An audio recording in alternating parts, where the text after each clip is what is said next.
sabedoria aos sábios e o conhecimento aos entendidos. Ele revela o profundo e o escondido. Conhece o que está em trevas e com ele mora a luz. Podemos assentar no nome do Senhor Jesus. Uma palavra muito profunda, a qual o Senhor vem trazendo uma revelação a Nabucodonosor. E se você estudar isso aqui, vai se referir aos dias de hoje. Mas eu não quero falar sobre isso. A palavra a qual o Senhor ministrou ao meu coração, a qual o Senhor dizia ao meu coração, e Ele me revelava durante o culto, na minha casa, diante dos louvores, daquilo que estava sendo ministrado e falado aqui na frente. O rei Nabucodonosor, ele foi um rei estabelecido pelo próprio Deus. Aí você vai dizer assim, como assim pelo próprio Deus? A Bíblia diz lá em Jeremias 27, vou ler para você entender, a partir do verso 4. Dá-lhes uma mensagem para os seus senhores e diz, assim diz o Senhor dos exércitos, o Deus de Israel, assim direis aos vossos senhores, eu fiz a terra, o homem e os animais que estão sobre a face da terra, e com meu grande poder e com o meu braço estendido, eu dou a quem me apraz. Agora eu entreguei todas estas terras nas mãos de Nabucodonosor. E a Bíblia vai dizer que Deus agora permite ele assumir aquele reinado sobre a Babilônia. E o Senhor ministrava ao meu coração bem assim, filha, eu não levanto só aqueles que estão na minha presença, eu levanto quem eu quero, eu falo com quem eu quero, eu faço do jeito que eu quero, porque me apraz a minha boa vontade, porque ela é boa, perfeita e agradável. Talvez você vá olhar para mim e vai dizer assim, como assim Deus vai levantar alguém que não era para ser? A Bíblia diz que Nabucodonosor, ele era alguém que servia a Deus pagão, ele não servia ao Deus de Israel. Na verdade, ele nem sabia quem era, mas prove a Deus colocar ele diante da Babilônia como rei. E vai dizer a história que Deus agora usa ele como instrumento para poder aprisionar o povo, para poder oprimir o povo. Mas por que Deus faria isso? Porque Deus queria um conserto daquele povo. Deus queria a remissão daquele povo, que era um povo que foi escolhido por Ele, o povo de Israel. Deus queria aquele povo prostrado, foi cantado aqui, se não tiver lugar, então você tem que se ajoelhar diante dos pés dEle. Mas aquele povo não se prostrava diante de Deus. Era um povo escolhido por Deus, mas era um povo que não se redimia, era um povo que pecava, era um povo que ia contra Deus. Aí Deus, lá dos céus, dá uma ordem a Nabucodonosor, levanta ele, coloca ele na frente da Babilônia. E lá no cativeiro, quando Jeremias estava lá cativo, ele vai dizer assim a Jeremias, Jeremias, faça um jugo de madeira, coloca cordas e coloca sobre o teu pescoço. E diga aos outros para fazer a mesma coisa. Talvez nós hoje, na posição que ocupamos, nós não ia fazermos isso. Ah, porque eu sou uma pastora. Ah, porque eu sou um líder. Ah, porque eu sou um obreiro. Você acha que eu vou ficar na submissão de alguém que não adora a Deus? Mas era necessário Deus tratar aquele povo. Porque se Deus não fizesse isso, aquele povo não se converteria diante daquela situação. E não é diferente nos dias de hoje. O Senhor dizia ao meu coração, e quando eu estava sentada ali, filha, tem pessoas que eu estou levantando Nabucodonosor na vida deles, não porque eu sou mal, não porque eu quero o mal deles, mas é porque eles se aproximem mais de mim, é para que eles desçam mais da minha presença. Eu tenho trazido pessoas, eu tenho trazido problemas, eu tenho trazido situações, eu tenho trazido, mas não é porque eu quero ver eles nessa maneira, mas é porque eu quero ver eles na glória juntamente comigo. Porque hoje em dia é pregado um evangelho que tudo pode. É pregado um evangelho onde você pode andar e fazer da sua maneira. Mas a palavra daquele tempo, ela é a mesma palavra de hoje também. Ela não muda.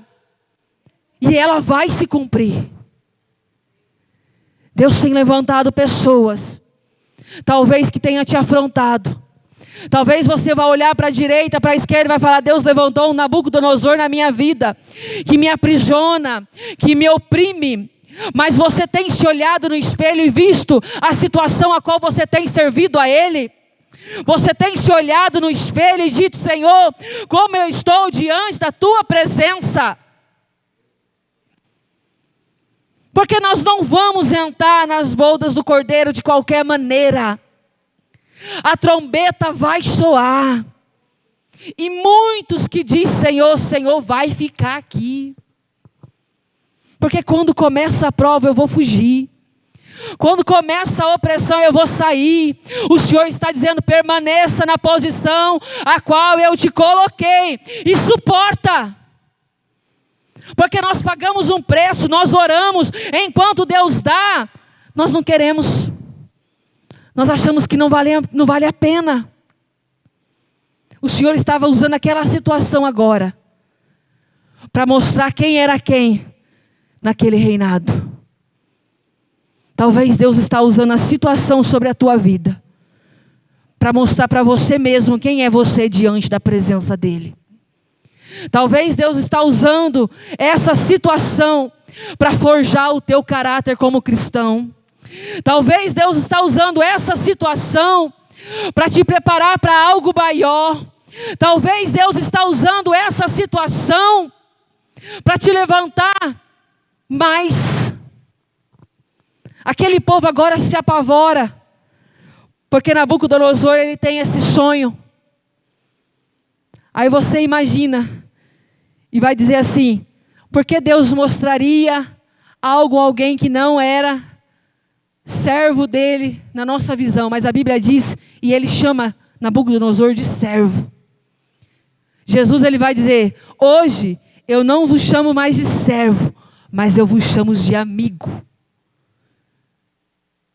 E é interessante que enquanto nós somos servo é de um jeito, mas quando nós viramos amigo de Deus, quando nós viramos amigo do Espírito Santo, de Jesus, quando nós falamos com Ele, automaticamente nós conseguimos entender aquilo que Ele quer nos dizer. Agora, quando você só é servo, você só está ali para fazer e pronto, você não tem mais intimidade. Nabucodonosor ele era um servo, ele estava sendo usado pelas mãos do Senhor para tratar um povo rebelde, para tratar um povo que não obedecia, para tratar um povo que não gostava de ouvir a verdade, para tratar um povo que não queria andar conforme o Senhor queria. Talvez você adentrou aqui querendo ouvir outra coisa, mas a palavra de hoje é: eu estou falando com você porque eu quero te ver lá no céu. Eu estou falando com você porque eu quero te ver lá na glória. A porta ainda, ela continua sendo estreita. A porta ainda continua sendo estreita. Daniel agora vai interpretar o sonho de Nabucodonosor. Mas antes disso, ele vai dizer: se não tiver ninguém aqui que me revele aquilo ao qual eu sonhei, vai morrer todo mundo. Daniel se levanta e diz: eu sirvo a um Deus que pode revelar. O Senhor me dizia assim: filha, vai ter momentos que você vai estar tão acomodada com a situação e eu vou preparar uma situação para você se despertar.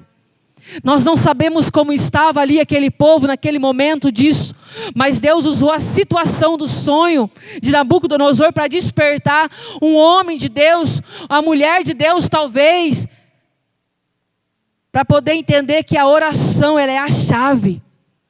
A intimidade, ela é o resultado daquilo que nós buscamos com Deus. Eu não sei como você adentrou aqui, mas o Senhor me dizia assim: filha, tem pessoas aqui que está passando estreito, mas é porque eu quero que feche a porta do quarto e vai orar e me buscar. Tem pessoas que precisa voltar naquele elo que tinha comigo antes. Não é só para vir e sentar aqui e observar e assistir o culto, mas é para voltar a cultuar a mim de novo, conforme fazia outrora. É forte isso aqui. Jesus ele vai dizer assim: Vinde a mim todos aqueles que estáis cansados e sobrecarregados, porque eu vos aliviarei. Tomai sobre vós o meu jugo. Talvez você está olhando a situação e está dizendo: Senhor, está pesado o processo. Senhor, olha a opressão como está sobre a minha vida.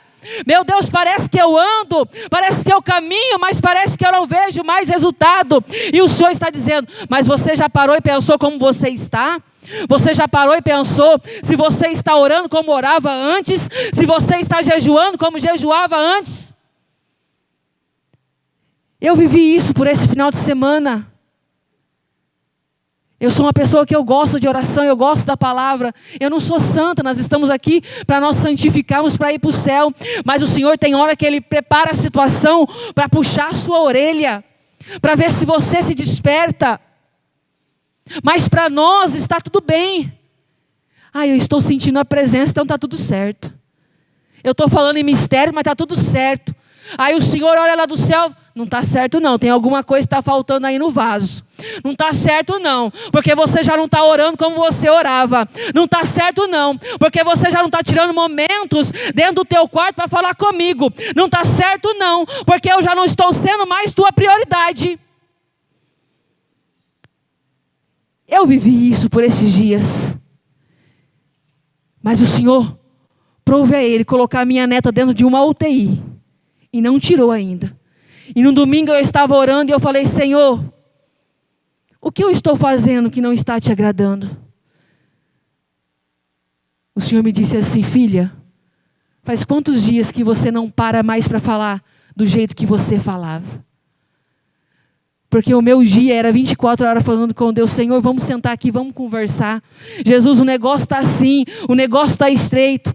Mas pela correria do dia a dia, começa a subir para a sua cabeça e você já começa a abandonar as velhas práticas que era bom para você. De buscar, de orar, de fazer conforme o Senhor queria. E eu parei assim na beira da pia e falei: Senhor, o Senhor está certo. Eu estou me analisando aqui e eu estou me achando em falta. Então eu vou começar a te obedecer. Filha, você ministrava nos grupos, mas você não ministra mais. Filha, você orava para as pessoas e agora, de uns dias para cá, as pessoas vêm até você. Você conversa e esquece que tem que orar. Sabe o que é isso? É o Senhor me despertando você a voltar a fazer aquilo que você fazia com excelência. Talvez Deus permite Nabucodonosor se levantar contra a sua vida. Mas é para você entender a voltar a orar de novo, do jeito que você orava. A jejuar de novo como você jejuava. Daniel orava 3 vezes por dia. Mas tem crente que tem aquele horário determinado: vou orar 3 horas da manhã, ora 3 horas da manhã. Tem crente que diz: eu vou orar todo dia meia-noite, consegue orar todo dia meia-noite. Mas passa um dia, já não ora. No segundo dia já não tem vontade. No terceiro dia, a semana que vem eu oro. E vai entrando comodismo dentro do coração. Aí Deus levanta daí um Nabucodonosor. Deus levanta uma situação. Deus levanta um instrumento que vai te despertar a orar. Daniel podia falar assim: tá, agora nós tudo vai morrer. Porque se ele não lembra, por que eu vou orar? Mas não. Quando você tem intimidade com Deus, quando você tem amizade com Deus, Deus ele te lembra daquilo que você é. Hoje me falaram algo assim: pastora, lembra aquilo que você é. Não esquece aquilo que Deus te formou, aquilo que Deus te gerou. Não estamos falando de título, estamos falando de amizade com Ele. Porque às vezes nós conversamos com todo mundo, mas esquecemos de contar os nossos problemas para Deus. Aí Deus levanta a situação e te coloca dentro daquela situação para te mostrar que algo está errado. O povo de Israel já não orava mais, já não buscava mais. Mas ali no meio daquele povo tinha um homem temente a Deus. E ele vai orar agora e vai dizer a Deus, para Deus revelar o que Nabucodonosor tinha sonhado. Porque já não valia mais só a vida dele, mas tinha a vida de mais pessoas agora que estava correndo risco. Talvez Deus tenha te levantado para orar para alguém, mas pelo comodismo você não tem orado. E essa vida às vezes depende da tua oração. Talvez Deus tenha te ordenado a andar de um jeito e você está querendo andar de outro. E às vezes nós somos egoístas.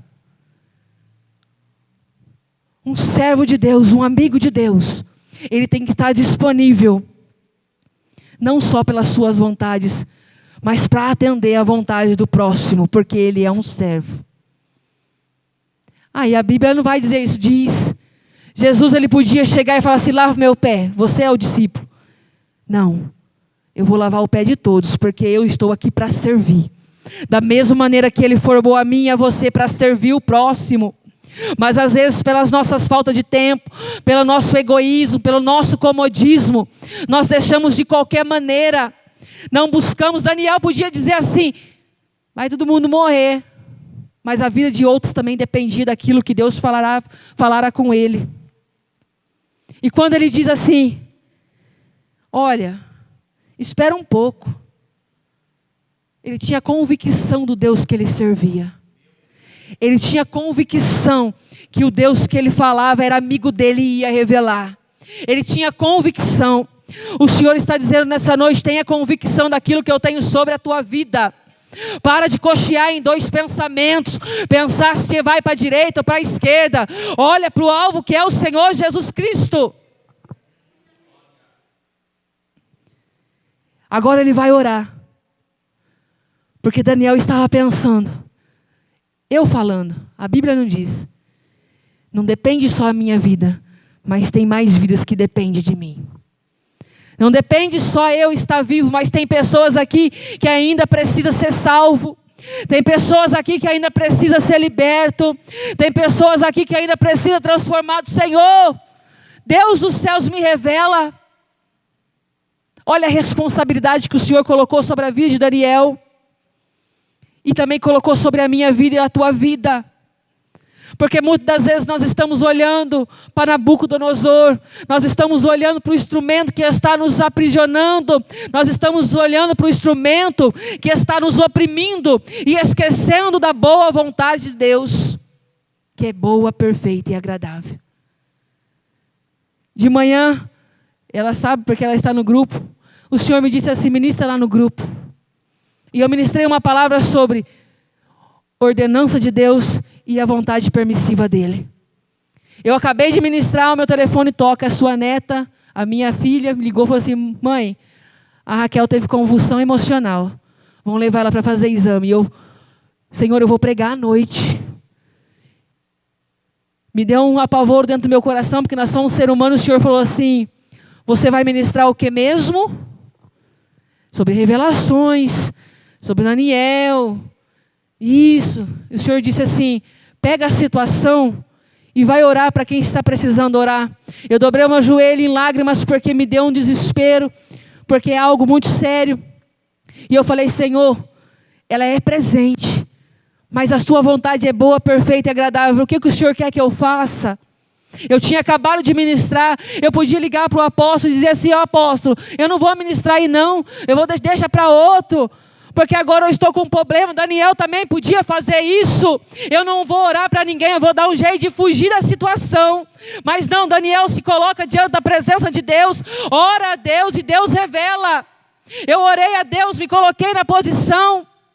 E quando deu 3 horas, nós estávamos na cidade, eu falei assim, pastora, falei para a pastora Margarete, pastora, eu vou no hospital. É proibido entrar, só o pai e a mãe. Ela olhou para mim, você vai fazer o quê? Eu vou orar. Eu vou lá orar, porque o Senhor deu autoridade para nós pormos a mão sobre os enfermos. E eu sei que Deus colocou isso sobre as minhas mãos.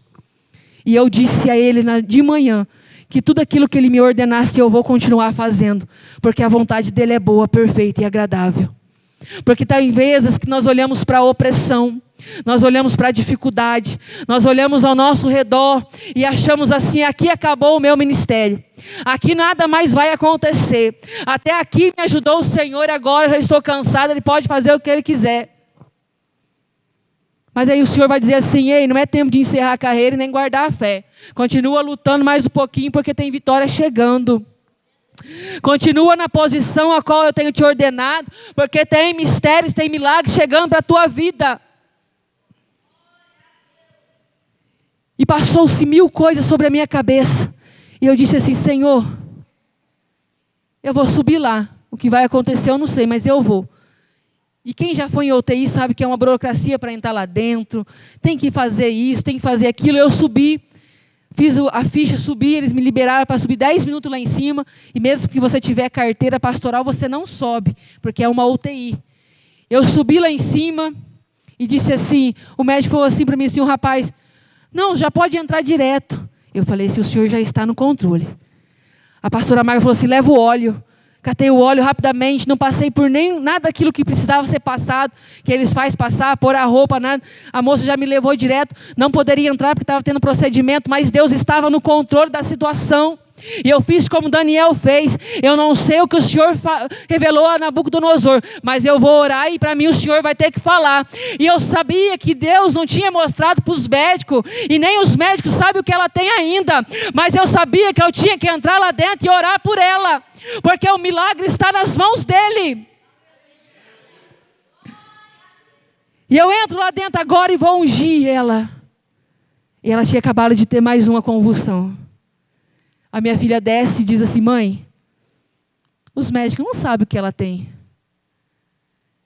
E aparentemente aquele exame que ela fez é o mais avançado, que detecta tudo, e ela não tinha nada. Ainda não deu nada nos exames.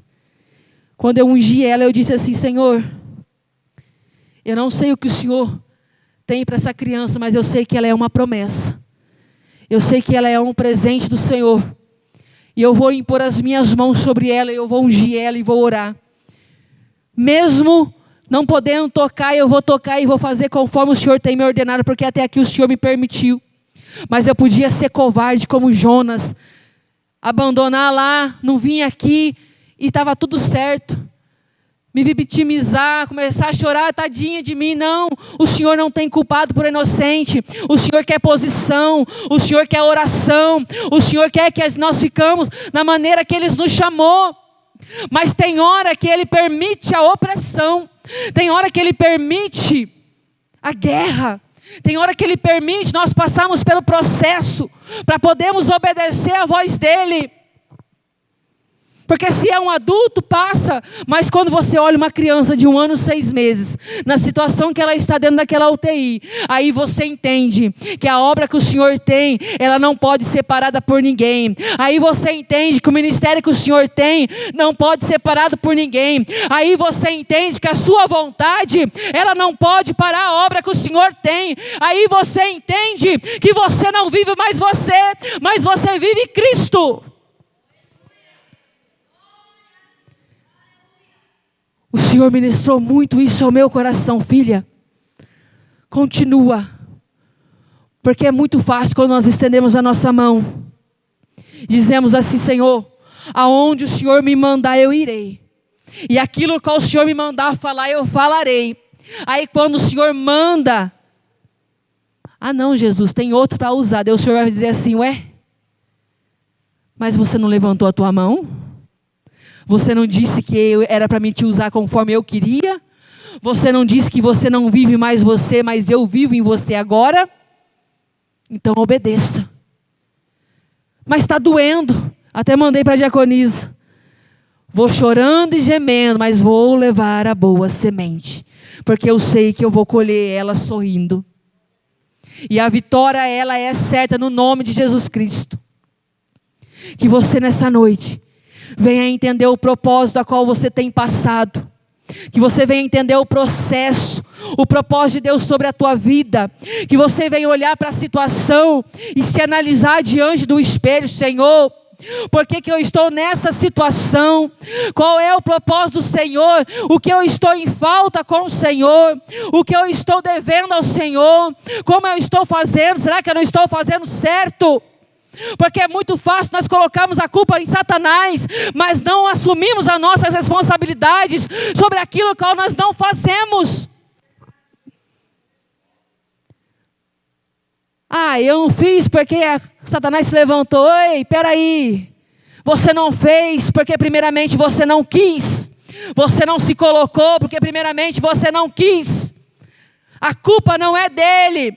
Ele tem parcela em setas, mas a nossa autoridade, a qual o Senhor colocou sobre as nossas mãos, nos dá autoridade para repreender ele tem que bater em retirada. Então comece a se colocar na posição a qual ele tem falado. É para andar aqui, Jesus, eu vou andar aqui. Mas Jesus está doendo, mas o Senhor diz que o Senhor está comigo. Senhor, está meio apertado, mas o Senhor diz que o Senhor está comigo. Senhor, está meio dolorido, mas o Senhor diz que o Senhor está comigo. Senhor, parece que ninguém me ouve, parece que ninguém acredita, mas o Senhor diz que o Senhor está comigo. Parece que eu não vou chegar em lugar nenhum, mas o Senhor diz que o Senhor está comigo. Comece a obedecer à voz do Senhor. Talvez vai chegar o tempo que você vai ter que orar, como Daniel fez, para receber aquilo que estava no oculto e no escondido, da parte do Senhor. Daniel podia dizer, como eu disse aqui, cada um tem a sua vida, e muitas das vezes, pelo egoísmo da nossa parte, nós fazemos pessoas morrer espiritualmente. Talvez pelo egoísmo da nossa parte, nós fazemos pessoas morrer fisicamente. Porque nós, no tempo que Deus manda nós apregoar a palavra, nós não pregamos. No tempo que Deus manda nós louvarmos, nós não louvamos. O tempo que Deus manda nós orarmos, nós não oramos. O tempo que nós temos para fazer para o Senhor, nós não fazemos. Porque nós estamos olhando para a opressão. Nós estamos olhando para a dificuldade. Nós estamos olhando para aquilo a qual está nos machucando. E se esquecemos que Deus, Ele é o Deus que cura. Deus é o Deus que renova. Porque todos os dias de manhã, você tem que orar ao Senhor e dizer, Senhor, ontem acabou-se o dia e parece que a minha esperança acabou. Mas hoje eu estou diante da Tua presença, renova a minha esperança de novo. Renova as minhas forças de novo. Me dá a direção daquilo que o Senhor tem para fazer. Talvez naquele dia vai acontecer as mesmas coisas, mas vai chegar uma hora que você vai contemplar a tua vitória. Daniel orou. Daniel talvez podia entregar tudo que ele entregou diante da Nabucodonosor. E Nabucodonosor podia falar assim, não é isso que eu quero ouvir, pois agora mesmo eu vou cumprir aquilo a qual eu decretei, eu vou matar todo mundo. Mas não, Deus, ele era fiel sobre a vida de Daniel. E quando Deus fala, ele cumpre. Agora Nabucodonosor levando Daniel como governador sobre aquele lugar. E ele começa a cuidar através da obediência e da amizade que ele tinha com Deus. Se coloca de pé nessa noite. Para finalizar.